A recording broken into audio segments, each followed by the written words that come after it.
우리 주대표와 예배 캠핑 같이 하겠습니다. 복음의 사람 예배자로 살게 하소서.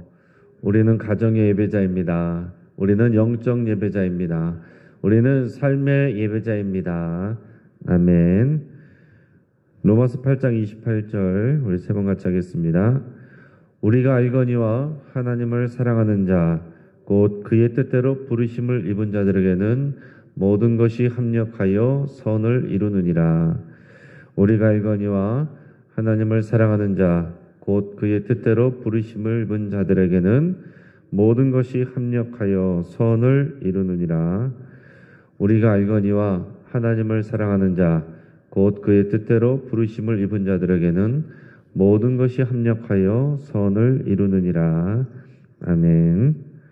하나님께서 오늘 우리에게 주시는 말씀은 열왕기상 9장 10절에서 28절까지 말씀입니다. 오늘 본문을 통해서 잘 될수록 조심하라 라는 제목으로 말씀의 은혜를 같이 나누겠습니다. 나폴레옹이 러시아를 침공했는데 그 일이 실패를 했습니다. 그래서 역사가 새롭게 쓰여지기 시작했습니다. 그 역사가들은 그때 그 큰 패배의 원인이 나폴레옹의 고집 때문이었다 이렇게 지적합니다. 1812년에 그가 러시아로 원정을 떠날 때에 전문가들은 다 말렸습니다. 금년의 날씨가 다른 때보다 더 추우니 여러 가지 증거들을 대면서 러시아 원정을 늦출 것을 간곡하게 요청을 했습니다. 하지만 그 당시 승승장구하던 나폴레옹은 자신감에 가득 차 있어서 전문가들의 충고를 귀담아 듣지 않고 무시했습니다. 그리고 그 결과는 참담했습니다. 당시 프랑스군의 네이 사령관은 자신의 아내에게 보낸 편지에 이렇게 기록하고 있습니다. 군대의 행렬은 무시무시한 눈밭에 파묻혀버리고 말았소. 나고병들은 코사크군의 깃대 위로 쓰러지고 있소. 이런 역사의 기록들은 사람이 잘 나갈 때 겸손하기가 참 쉽지 않구나 하는 것을 보여주고 있습니다. 그리고 정말 우리가 잘 나갈 때 우리가 조심하고 또 겸손하다면 사람들의 말에 귀를 기울인다면 우리가 더 승승장구하고 오래 갈 수 있다라는 것을 우리가 교훈 삼을 수가 있습니다. 근데 그게 쉽지 않은 게 겸손하던 사람도요, 막상 힘이 생기고 권력이 생기고 또 경력과 경험이 쌓이면요, 자신감에 차게 돼 있습니다. 처음에는 사람들의 말도 잘 듣고 그러던 사람이 어느 순간부터는 자신감에 차서 남의 말을 잘 안 듣게 되고 자기의 판단을 과신하게 됩니다. 사울왕 같은 경우를 보면 그렇죠. 사울왕처럼 그렇게 겸손한 사람이 없었습니다. 사람들이 다 찾을 때 남들 보이지 않는 곳에 숨어있던 그런 순수하고 겸손한 그런 청년이었는데 왕이 되고 나니까 이제 선지자의 말을 고지곳대로 순종하지 않고 자기 판단에 옳은 대로 그렇게 행동하다가 순종하지 않다가 하나님의 버림을 받게 됩니다. 그런데 솔로몬의 왕의 모습이 점점 그런 모습을 닮아가고 있는 것을 보게 됩니다. 솔로몬 왕은 순수하고 겸손한 믿음으로 하나님께 사랑을 받았습니다. 하나님께 많은 복을 받았습니다. 그리고 잘 나가는 그때부터 그 어느 순간에서부터인가 자신감과 자만에 사로잡히게 됩니다. 그리고 백성들을 평화롭게 하는 그 이름 그대로 솔로몬의 이름 그대로 평화롭게 하는 왕이 되기보다는 많은 노역으로 인해서 백성들을 오히려 피곤하게 만들게 됩니다. 그래서 우리는 솔로몬 왕에게서 하나님의 은혜와 더불어 또 인간의 자만을 볼 수가 있게 되는 거예요. 그럼 무슨 일이든지 마무리가 중요한데 지금 오늘 본문에서 보여주는 솔로몬의 마무리는 그렇지가 않습니다. 솔로몬이 성전과 왕궁의 건축을 20년을 걸쳐서 마쳤습니다. 근데 그 마무리가 아쉽습니다. 그 기간 동안 두로왕 히람이 적극적으로 협력을 했어요. 두로왕 히람은 솔로몬 왕과 조약을 맺었고 그가 원하는 대로 많은 양의 백향목과 잣나무와 금을 아낌없이 제공을 했습니다. 두로왕 히람의 협력이 없었다면 이 성전과 왕궁 건축은 불가능했을 겁니다.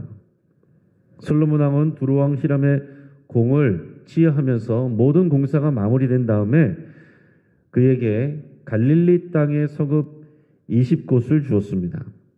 근데 막상 두로왕 히람이 그곳에 와서 땅을 둘러보니까 영 마음에 차지 않는 거예요. 그래서 그는 실망했습니다.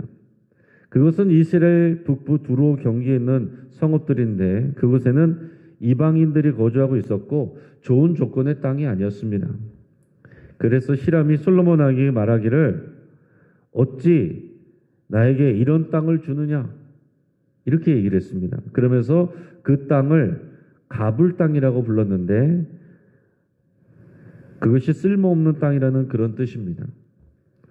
그러면서도 보면은 히람은 금 120달란트 약 4톤을 또 왕에게 보냈다라는 기록을 여기에 적고 있어요. 마음은 상했지만 자신이 해야 될 도리는 두로왕 히람이 하고 있다라는 얘기입니다.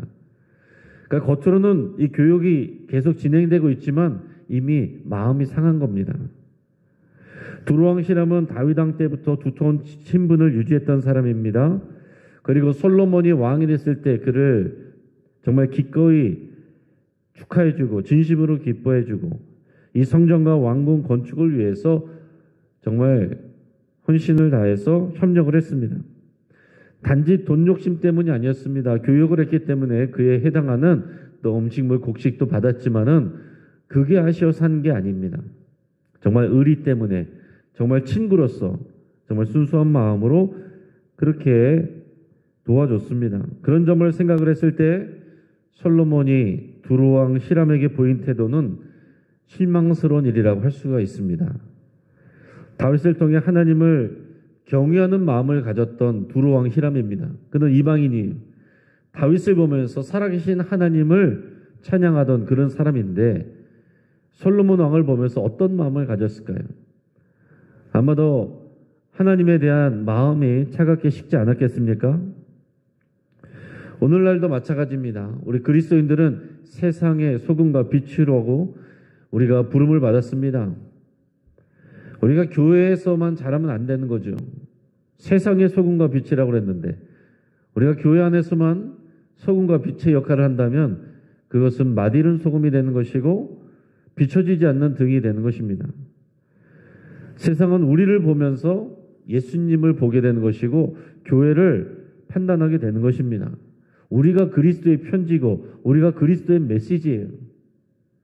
세상 사람들과의 거래나 인간관계에 있어서 교회가 아니라 세상 사람들과의 그런 관계 속에서 우리가 성실하고 충실한 것, 그것이 바로 우리의 믿음의 표현이어야 됩니다.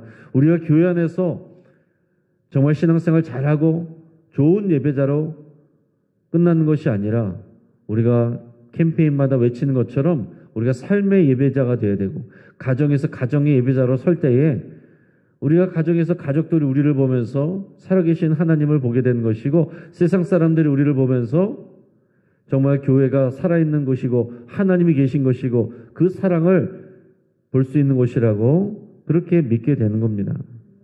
세상이 교회에 실망했다면 그것은 바로 그리스도인들 때문이고 우리들 때문에 그럴 수 있는 거예요. 우리 때문에 하나님과 교회에 실망하는 사람들이 없기를 바라고 또 그것을 우리가 항상 생각을 해야 됩니다. 그 뒤에 나오는 내용들을 보면 솔로몬은 건축왕이다 이렇게 얘기를 할 수가 있습니다. 그의 평생에 건축하는 일을 끊임없이 했어요. 예루살렘 성전과 자신의 왕궁을 짓는 데만 20년을 걸렸는데 그게 끝이 아니었습니다. 그의 평생에 전국에 걸쳐서 수많은 건축물들을 세웠습니다. 그런 건축 사역을 위해서 계속해서 많은 사람들을 건설과 노동 현장으로 이렇게 내몰았습니다. 이런 건축물들을 많이 지은 왕들은 나중에는 그것이 다 이제 업적이 되죠. 그러나 그 뒤에는 그 뒤에서 정말 많은 노역으로 고생하는 백성들이 있고 그런 사람들의 일꾼들의 피와 땀이 있다는 것을 우리가 생각을 해야 됩니다. 수많은 건축물들을 통해서 자신의 명성은 높아지지만 과중한 노역으로 인해서 백성들과 역군들의 피로도는 높아져만 갑니다. 나중에 결국에는 솔로몬 이후에 나라가 갈라지는 것도 그 과도한 노역 때문에 그런 거예요. 그 일꾼의 감독이었던 여로보암이 이 일들을 좀 강도를 줄여달라고 그랬는데 원로들은 그렇게 해줘야 된다고 그랬지만은 그 젊은 친구들의 말만 듣고서 그 일의 강도를 더 높였다가 결국에는 반역이 일어나고 나라가 두 조각이 난 것입니다. 그러니까 이런 지나친 건축 공사가 결국에는 나라가 갈라지는 데까지로 이어졌다는 거예요.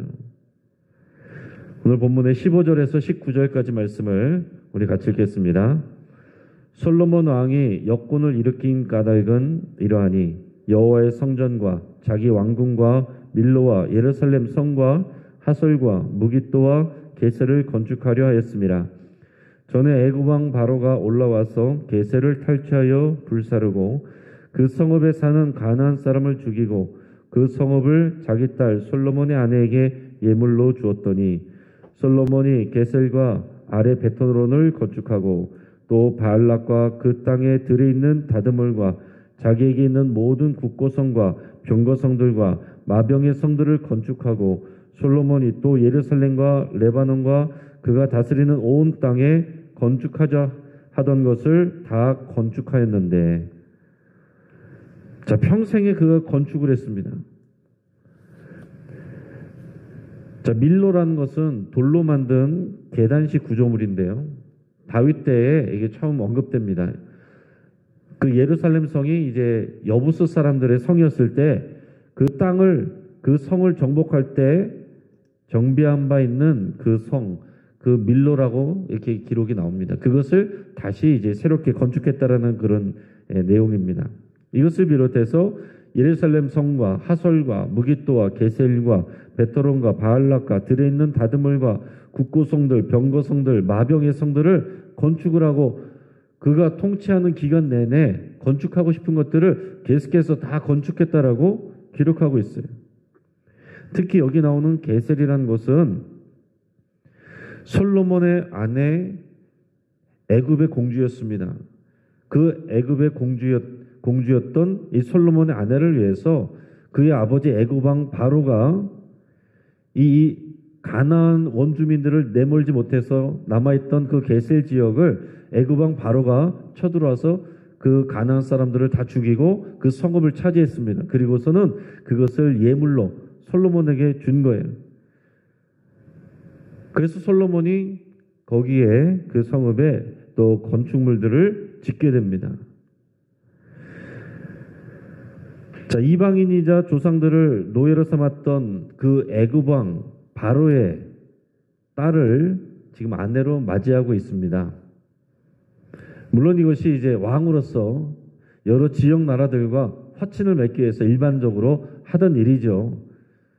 다른 나라의 그 강대국의 공주와 결혼을 해서 평화 조약을 맺는 것입니다. 솔로몬이 그런 정치적인 일들을 잘했다라고 볼 수 있지만은 이 신앙적으로 볼 때 그게 과연 그게 순수한 신앙을 갖기가 쉬웠겠습니까? 그 애굽에 물들지 않게 하기 위해서 하나님께서 이스라엘 백성들을 애굽에서 데리고 나와서 가나안 땅에서 40년 동안을 훈련시켰어도 애굽에서 나왔던 그 1세대들은 그것을 못 버리고 믿음대로 행하지 않아서 광야에서 다 죽었습니다. 실패했습니다. 그런데 솔로몬이 이제는 그 애굽에서 그 모든 것들을 깨끗하게 한 백성들을 데려가서 새로운 땅에 와가지고 이제 가나안 땅에 우상들도 물들지 않도록 하려고 하는 것이 하나님의 그런 간절한 마음인데, 애굽 왕의 공주를 아내로 맞아서 그 자신의 장인이 애굽 왕의 바로이고 그가 그 가나안 땅에 있는 게셀을 탈취해서 준 그 성읍에 또 건축물을 지어서 자기 아내를 위해서 그런 일들을 하는 겁니다. 자, 이런 여러 가지 건축들을 할 때 주된 역군들은 누구냐 하면 가나안 원주민들이었습니다. 그러니까 원래 이 가나안 땅에 들어왔을 때 하나님께서는 가나안 땅의 원주민들을 다 내보내라고 그랬어요. 이 땅을 온전히 하나님의 제사장 나라로 만들기 위해서 그 가나안 원주민들을 우상 섬기는 자들을 다 내몰라고 그랬는데 결과적으로 다 내몰지 못했습니다. 뭐 이러저러한 이유로 해서 남아있는 사람들이 꽤 됐어요. 그래서 그 사람들이 같이 이제 살게 됐는데 그 가나안 원주민들을 노예로 삼아서 역군으로 이 공사 현장으로 내몰았다라는 얘기입니다. 자, 이것도 생각해보면 그렇게 옳은 일이 아닙니다. 이스라엘 백성들이 어떤 고통을 겪었던 민족이에요? 애굽 땅에서, 남의 나라에서 노예로 그들도 건축 현장에 나가서 고된 일을 하면서 하나님께 부르짖어서 하나님의 구원을 받아서 나왔던 사람들입니다. 그런데 이제는 물론 내보내야 되는 가나안 원주민들이지만은 이제는 이 평화롭게 살고 있는 그들인데 그들을 이 건설 현장으로 노예로 역군으로 내몰아서 고된 일을 하게 했다라는 얘기입니다.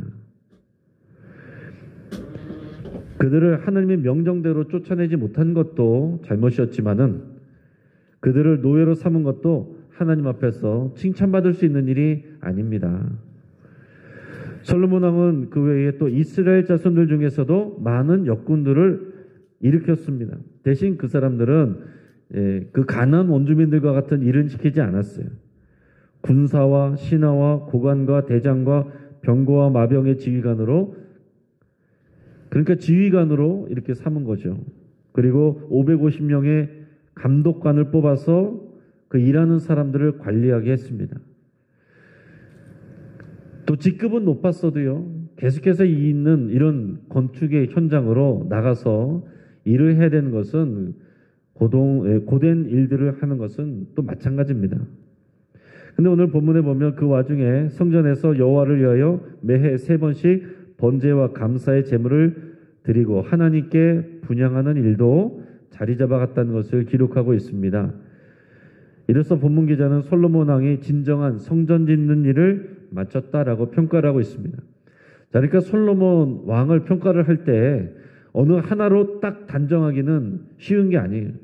그가 하면서 하나님 앞에서 마음을 돌리기 전까지는 하나님 앞에서 온전히 또 예배도 드렸습니다. 그러면서도 나라에 하나님께서 주시는 복과 은혜를 누렸습니다.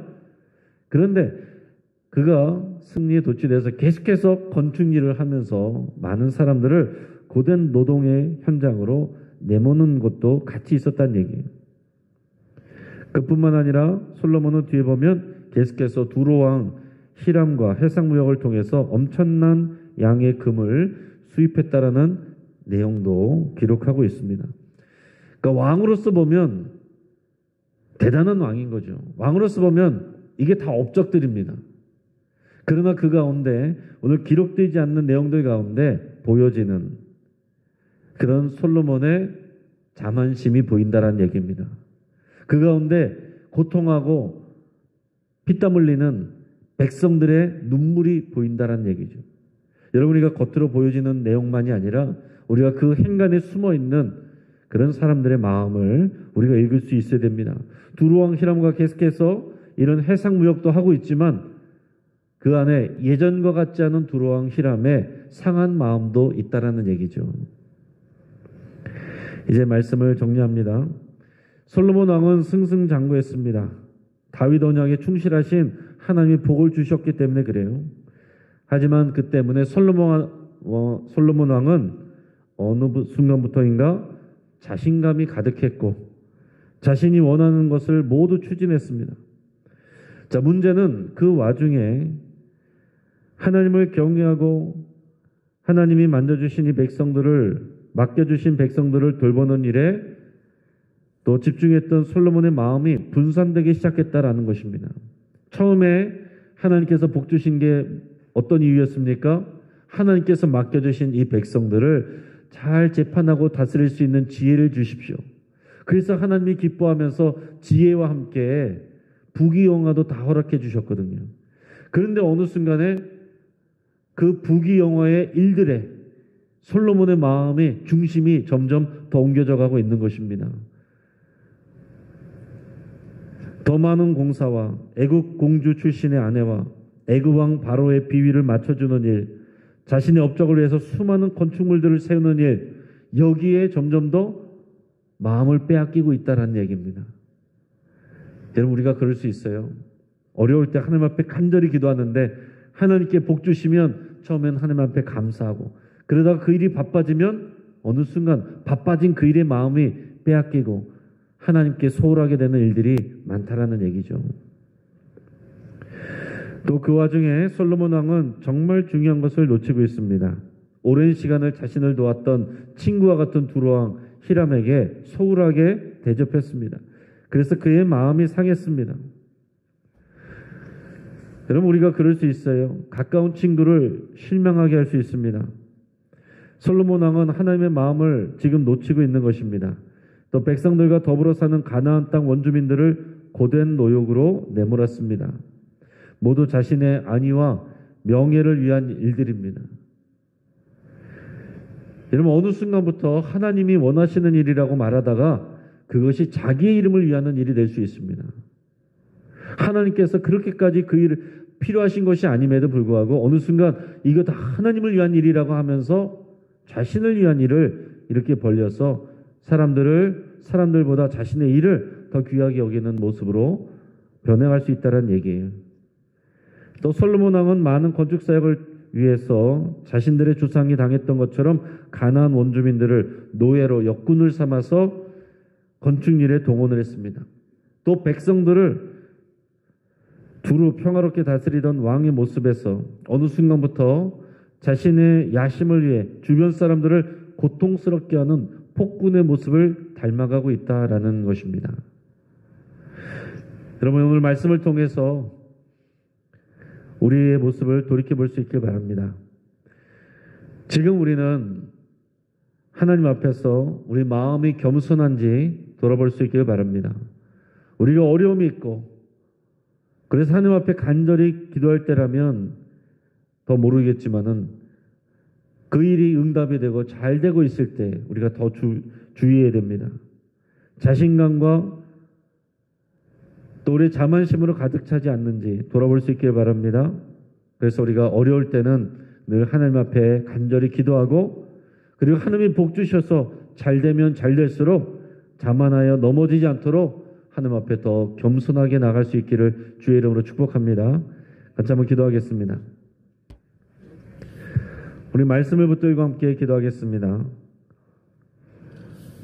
우리가 마땅한 대접과 사례를 하지 않아서 가까운 사람들을 마음 상하게 한 일이 있다면 그것에 대해서 여러분 하나님 앞에 기도하고 해결할 수 있기를 결단하며 기도할 수 있기 바랍니다. 또 어느 순간부터 내 마음이 자만심으로 채워지고 있지 않은지 돌아보면서 함께 기도할 수 있기 바랍니다. 또 나의 명예와 바램을 위해서 내가 혹시 주변 사람들을 혹사시키고 있지 않은지 돌아보며 또 기도할 수 있기 바랍니다. 우리 주주클럽 가정예배를 위해서 함께 기도하시고, 또 우리 수험생들을 위해서 함께 기도하시고, 수요 영신 성경 강좌와 수요 예배를 위해서 하나님 앞에 간절히 기도하겠습니다. 이 시간 주여 한번 부르짖고 합시면서 함께 기도합니다. 주여